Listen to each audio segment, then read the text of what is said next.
आणि कोणीही शिकलेला नाही, सगळेजण अडाणी माणसं आहेत आणि सगळे अशिक्षित व्यक्ती मी माझ्या पाठीमागे जशा प्रकारे तोंड पाहत आहे तशा प्रकारे न पाहत, कारण पुस्तकच त्यांच्याकडे नाहीच पुस्तक, ते न पाहता बोलतात. Praise the lord, hallelujah.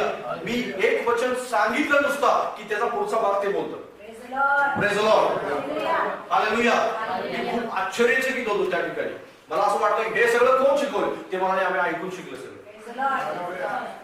Hallelujah, सगळं ऐकून शिकले. प्रभू त्यांच्याबद्दल खरोच आनंदी आहे. प्रभू त्यांच्याबद्दल खरोखर खुश आहे. का खुश आहे माहिती आहे? कारण त्यांनी रिसीव्ह केलेलं आहे अंतःकरण, ते त्यांच्या अंतःकरणावर कोरलं गेले, हृदयावर. आपल्याला वाचायला येणारी माणसं जितकी हुशार नाहीत तितक्या ते लोक हुशार आहेत. का हुशार आहेत? कारण त्यांना ठाऊक आहे का मला वाचायला येत नाही पण मला प्रभूची प्रार्थना तर करायची, मला वाचता येत नाही पण मला प्रभूचं गौरव तर करायचं, मग मी पाठ करेन, मग मी पाठांतर करेन, माझ्या अंतःकरणामध्ये तर राहील. कोण